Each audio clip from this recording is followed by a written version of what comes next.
Good morning students. आज हम ninth class की साइंस की वर्कशीट करेंगे। Worksheet number 35। ये वर्कशीट 29 सितंबर के लिए शेड्यूल की गई है। विद्यार्थी का नाम यहाँ अपना नाम लिखेंगे आप, कक्षा अध्यापक का नाम यहाँ अपनी क्लास टीचर का नाम लिखेंगे। गति, इस वर्कशीट में आपको वेग एवं त्वरण के बारे में समझाया गया है। पिछली वर्कशीट में हमने चाल के बारे में पढ़ा था, दूरी और विस्थापन के बारे में समझा था। चलिए वर्कशीट शुरू करते हैं। किसी वस्तु की एक निश्चित दिशा में चाल उसका वेग कहलाती है।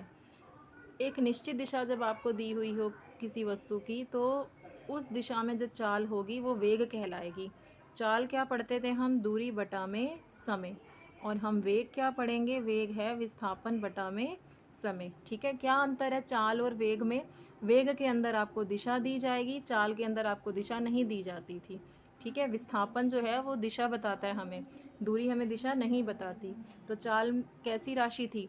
चाल जो है वो अदिश राशि थी, यानी कि उसमें कोई दिशा नहीं होती थी। चाल कैसी है? अदिश राशि है। और वेग कैसी है? वेग जो है वो सदिश राशि है। ठीक है, वेग जो है वो सदिश राशि है, इसमें दिशा दी जाती है। जबकि चाल जो हमने पढ़ा था वो अदिश राशि है, उसमें दिशा नहीं होती। अब वेग को हम v से दिखाते हैं, चाल को जैसे हम v से लिखते थे वेग को भी v से लिखते हैं। वेग को इस प्रकार ज्ञात करते हैं, विस्थापन बटा में समय। विस्थापन को हम s से लिखते हैं और समय को हम t से लिखते हैं। यह वस्तु की चाल ही नहीं अपितु उसकी दिशा का भी ज्ञान देती है जो वेग है। ये इसलिए कैसी राशि है? सदिश। सदिश मतलब दिशा के साथ, जिसका परिमाण चाल और दिशा के परिवर्तन के साथ बदल जाता है। जो वेग है वो दिशा के परिवर्तन के साथ बदल जाती है और इसका SI मात्रक मीटर पर सेकंड है। ठीक है, क्योंकि विस्थापन किस में होगा? मीटर में। और समय किस में होता है? सेकंड में। तो मीटर प्रति सेकंड हो गया इसका मात्रक। यह शून्य भी हो सकता है, जो वेग है वो शून्य भी हो सकता है, क्योंकि विस्थापन जो है वो शून्य भी हो सकता है, इसलिए वेग भी क्या हो जाएगा? शून्य। जब एक वस्तु सरल रेखा में बदलती हुई वेग के साथ, चाल के साथ गति कर रही हो, तो हम उसकी गति की दर का परिमाण औसत वेग से इस प्रकार ज्ञात कर सकते हैं। अगर आपको कोई वस्तु दी गई है और वो सरल रेखा में चल रही है, वेग के साथ गति कर रही है, तो औसत वेग कैसे होगा? औसत वेग होता है प्रारंभिक वेग जमा अंतिम वेग, उसको डिवाइड करोगे 2 से। प्रारंभिक वेग को आप u से दिखाओगे, अंतिम वेग को v से दिखाओगे, 2 से डिवाइड करोगे, तो ये क्या आ जाएगा आपके पास? औसत वेग। आगे देखिए, समान एवं असमान गति। यदि एक वस्तु सीधी रेखा में गति करते हुए समान दूरी समान समय में पूरी करती जाती है, तो एक समान गति कहलाती है। जैसे मैं कह दूं कि हर 1 घंटे में एक गाड़ी जो है वो 2 किलोमीटर कवर करती है, तो एक समान दूरी मैं बता रही हूँ एक समान समय में। ठीक है, तो ये कैसी गति है? एक समान गति है। ऐसी स्थिति में वस्तु का वेग भी क्या रहेगा? एक समान ही रहेगा। परंतु यदि वस्तु अलग अलग समय में अलग अलग दूरी तय करती है, जब कि पहले 1 घंटे में उसने 2 किलोमीटर कवर कर ली, ठीक है, पहले 1 घंटे में मान लो आपको 2 किलोमीटर दे दिया, फिर अगले 1 घंटे में आपको 3 किलोमीटर दे दिया। इस तरीके से अलग अलग दूरी अलग अलग समय में जब हमें मिलेगी तो वो असमान गति कहलाएगी, और उसका वेग भी तब क्या होगा? असमान होगा। इसलिए इसको वेग को जो है दो प्रकार से, इस गति को 2 प्रकार से विभाजित किया गया है। एक है त्वरण गति, एक है मंदन गति। त्वरण गति क्या होती है? जब वस्तु का वेग समय के साथ लगातार बढ़ता है। अगर मैं ये ग्राफ बनाऊं ना, किसका? वेग का। ठीक है, और यहाँ पर मैं दिखाऊं समय, तो इसका जो वेग है वस्तु का वो समय के साथ अगर बढ़ता जाए तो ऐसा ग्राफ बनेगा। ठीक है, ये कैसा है? त्वरण गति का। ये त्वरण गति बता रहा है हमें, क्योंकि इसमें जो वेग है वो समय के साथ बढ़ता जाता है, तो ये हमें त्वरण गति बता रहा है। अब बात करें अगर मंदन गति की, तो मंदन गति में कैसा ग्राफ बनेगा? इस तरीके से आएगा। यहाँ ये वेग है और ये समय है, कि जो गाड़ी की जो स्पीड है वो धीरे होती जा रही है। ठीक है, इस तरीके से आ रहा है ये ग्राफ। तो ये कैसा ग्राफ हो जाएगा? मंदन गति का ग्राफ है ये। ठीक है, त्वरण देखिए क्या है। हमने जाना एक समान गति से चलने वाली वस्तु के वेग में समय के साथ कोई बदलाव नहीं होता, पर असमान गति में जैसे सड़क पर ट्रैफिक में चलती हुई कार का वेग समय के साथ बदलता है। हमने क्या जाना कि जो एक समान गति से वस्तु चलती है उसके वेग में समय के साथ कोई भी बदलाव नहीं हो रहा, पर अगर असमान गति से सड़क पर ट्रैफिक पे चलती हुई कार का वेग बदलता जा रहा है, वेग में समय के साथ हो रहे इस बदलाव को एक अन्य भौतिक राशि से व्यक्त करते हैं, जिसे त्वरण कहते हैं। त्वरण क्या होता है? त्वरण का मतलब है कि वेग में कितना परिवर्तन हुआ। और कितने समय में हुआ, कितना समय लगा उस परिवर्तन को होने में। क्या कहा गया इसमें, अगर देखो एक समान गति से गाड़ी चल रही है तो कोई दिक्कत ही नहीं है, ठीक है ना, वेग में कोई परिवर्तन नहीं होगा समय के साथ। लेकिन अगर कोई गाड़ी असमान गति से चलती है, जैसे ट्रैफिक आया तो फिर गाड़ी धीरे हो गई, फिर तेज़ हो गई, तो असमान गति से अगर कोई गाड़ी चलती है तो उसका जो वेग है वो समय के साथ बदलेगा, ठीक है। क्योंकि वेग हमने क्या पढ़ा, वेग क्या है, विस्थापन बटा में समय, तो वेग बदलेगा और वेग में जो परिवर्तन आएगा जितने समय में आएगा वो ही त्वरण कहलाएगा, ठीक है। त्वरण क्या है कि वेग में कितना परिवर्तन आया और कितना समय लगा वो परिवर्तन आने में। इसे किससे दिखाते हैं हम, त्वरण को ए से लिखते हैं। अब वेग में परिवर्तन कैसे बताएंगे, ये है अंतिम वेग, इससे घटा कर दें अगर हम प्रारंभिक वेग को, और कितने समय में लिए गए समय को मैं टी से दिखा दूं, देखो तो ये क्या आ जाएगा, त्वरण।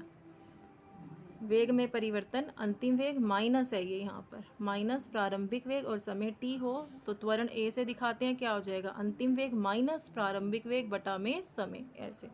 और इसका मात्रक क्या हो जाएगा, जब ये v माइनस यू बटे में t है तो v तो क्या है, v हमने वेग पढ़ा था, ठीक है, तो इसका मात्रक होता है मीटर पर सेकंड और टाइम भी सेकंड में है, तो त्वरण का मात्रक क्या हो गया, इधर भी सेकंड है इधर भी सेकंड, त्वरण का मात्रक हो गया मीटर पर सेकंड का स्क्वायर, ठीक है। आगे देखते हैं, किसी वस्तु के त्वरण का वेग समय ग्राफ से निरूपित किया जाता है। अगर किसी वस्तु का त्वरण दिखाना है तो वेग समय ग्राफ से हम त्वरण दिखाएंगे। यदि एक वस्तु सरल रेखा में चलती है और इसका वेग समान समय में समान रूप से घटता या बढ़ता है तब यह एक समान त्वरण कहलाता है। अगर कोई वस्तु सरल रेखा में चलती जा रही है इस तरीके से, ठीक है, और इसका वेग क्या है, समान समय में समान रूप से या तो बढ़ता जा रहा है या घटता जा रहा है, तो ये कैसा त्वरण कहलाएगा, एक समान त्वरण कहलाएगा। जैसे कि गिरता हुआ पत्थर है जिसका वेग क्या है, लगातार बढ़ता जा रहा है। अब यदि एक वस्तु का वेग असमान रूप से घटता या बढ़ता है तो यह एक असमान त्वरण का उदाहरण है। जैसे लंबी दूरी में कार की असमान गति हो जाना, तो ये इस तरीके से जा रहा है, ये वेग दिखाया हुआ है आपको, यहाँ पे आपको समय दिखाया हुआ है, ये किसका ग्राफ है, असमान त्वरण का। और जो ऊपर दिखाया गया था यहाँ, ये सीधी रेखा दिखाई गई थी, ये किसका ग्राफ है, समान त्वरण का, ठीक है। क्योंकि इस वाले में जो वेग है वो समान समय में समान रूप से बढ़ रहा है और इस वाले ग्राफ में जो वेग है वो असमान रूप से घट रहा है या असमान रूप से बढ़ रहा है, तो ये असमान त्वरण है और ये समान त्वरण है। इसके क्वेश्चन आंसर देखते हैं हम। पहला है कि वेग और चाल में अंतर बताइए। ये आप लिख लेंगे, वेग और चाल में अंतर। चाल क्या है, किसी भी दिशा में वस्तु द्वारा एकांक समय में तय की गई दूरी, और चाल एक अदिश राशि है। वेग क्या है, निश्चित दिशा में वस्तु द्वारा एकांक समय में तय की गई दूरी, वेग एक सदिश राशि है। दूसरा प्रश्न देखिए, यदि एक कार 100 मीटर की दूरी जो है 25 सेकंड में तय करती है, यदि एक कार 100 मीटर की दूरी को 25 सेकंड में तय करती है तो उसका वेग बताना है आपको। दूरी क्या है, 100 मीटर की, ठीक है, कितने समय में तय कर रही है, 25 में। तो आप पहले इस तरीके से लिखेंगे कि वेग क्या होता है, वेग होता है विस्थापन बटा में समय, ठीक है, विस्थापन बटा में समय। और विस्थापन कितना दिया हुआ है आपको, 100 मीटर, और दूरी कितनी दी हुई है, 25 सेकंड। तो 25 के पहाड़े से गया ये 4 आया, ठीक है। वेग क्या आ गया, 4 मीटर पर सेकंड का स्क्वायर, ये आंसर हो गया इसका। इस तरीके से आप कर लेंगे। तीसरा देखते हैं हम। तीसरा लिखा है, यदि एक मोटरसाइकिल एक खाली हाईवे पर एक निश्चित वेग से जा रही है तो यह किस प्रकार की गति का उदाहरण है। इसका आंसर लिखेंगे आप, एक समान गति का, ठीक है। किसका उदाहरण है ये, एक समान गति का। अगला प्रश्न देखते हैं, चौथा, त्वरण किसे कहते हैं, इसके सूत्र व इकाई को स्पष्ट कीजिए। तो यहाँ पे आपको देखो दिया गया है इसी में, किसी वस्तु के प्रति इकाई समय में वेग के परिवर्तन की माप को त्वरण कहते हैं, ठीक है। और त्वरण क्या है, वेग में परिवर्तन बटा में लिया गया समय, और इसका एसआई मात्रक क्या है त्वरण का, मीटर पर सेकंड का स्क्वायर। ये फार्मूला आप लिखेंगे पूरा। त्वरण क्या है, अंतिम वेग माइनस प्रारंभिक वेग या ए बराबर में वी माइनस यू बटा में टी पूरा ही लिखेंगे, तथा त्वरण का एसआई मात्रक मीटर पर सेकंड स्क्वायर है। ठीक है, पहले आप ये लाइन लिख करके कि त्वरण कहते हैं यहाँ से, फिर त्वरण ये है, फिर यहाँ से लिखेंगे आप त्वरण अंतिम वेग माइनस प्रारंभिक वेग, ये लाइन लिख देंगे। ठीक है, अगला प्रश्न देखते हैं। कोई कार एक समान रूप से त्वरित होकर 5 सेकंड में 5 मीटर पर सेकंड से 10 मीटर पर सेकंड की चाल प्राप्त कर लेती है। 5 सेकंड के अंदर एक कार जो है वो एक समान रूप से त्वरित हो जाती है। ठीक है, और 5 मीटर पर सेकंड से उसकी चाल कितनी हो जाती है त्वरण के कारण? 10 मीटर पर सेकंड हो जाती है, उसकी चाल प्राप्त कर लेती है। यानी कि ये आपको क्या दिया हुआ है u, और ये क्या दिया हुआ है v। आपको कार का त्वरण बताना है। u आपको देखो 5 दिया हुआ है, v आपको 10 दिया हुआ है, समय जो है आपको 5 सेकंड में ये हो गई। तो त्वरण हमने क्या पढ़ा था? वेग में परिवर्तन बटा में लिया गया समय। इसको हम सॉल्व करते हैं। देखो ये इसका आंसर है। कार का प्रारंभिक वेग क्या है, जिसे u से लिखेंगे 5 मीटर पर सेकंड। कार का अंतिम वेग v से लिखोगे 10 मीटर पर सेकंड।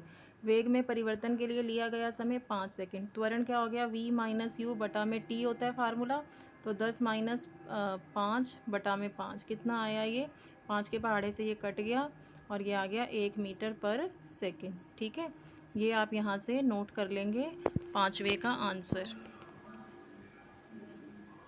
ये वर्कशीट यहाँ कंप्लीट हुई। अगर मेरा वीडियो अच्छा लगे तो चैनल को लाइक एंड सब्सक्राइब करें। Thank you for watching my video.